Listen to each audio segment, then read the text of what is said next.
Elon Musk is the founder of Tesla, SpaceX, and now he can add another feather to his cap. Grokkepedia. So what is this Grokkepedia? Grokkepedia, as the name suggests, has been designed by xAI, which has also developed the Grok AI chatbot.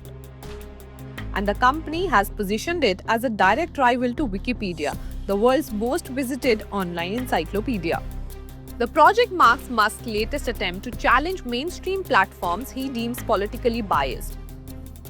Once an admirer of Wikipedia, Musk has accused of it harboring liberal viewpoints over the past few years and urged followers in January to defund Wikipedia until balance is restored. You can check out Grokkepedia website by going to grokkepedia.com, where you will be greeted with a simple looking homepage and Grokkepedia mentioned above the search bar.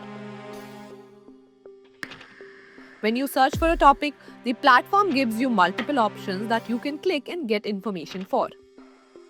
So how do both Grokkepedia and Wikipedia compare? At present, there are 885,000 articles uploaded on Grokkepedia which cover major global topics. Unlike Wikipedia, users cannot edit or alter the content, but can request Grok to modify the article. There are over 65 million articles across all language versions of Wikipedia. Wikipedia's editorial principle of verifiability demands that all claims to be supported by reliable published secondary sources such as academic journals and established media outlets. This ensures accuracy but can also slow down updates. Grokkepedia's system is built for speed. It uses real-time information feeds, including posts and discussions from X and other online sources, allowing near-instant updates on developing events. While this enables faster coverage, it also raises concerns about sourcing and the reliability of primary social media data. Wikipedia's greatest weakness lies in human bias.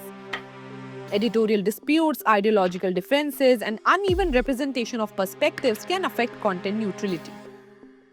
Grokkepedia, however, faces a different challenge: algorithm hallucination. Like most AI models, Grok can produce text that reads convincingly but contains factual inaccuracies. Despite being launched just hours ago, Grokkepedia has already begun facing criticism. Many media outlets claim the information in several articles on Grokkepedia has been taken from Wikipedia. In some cases, the information has reportedly been rewritten, while in others, it has been copied and pasted directly. So, what do you think of the new encyclopedia? Do let us know in the comments below.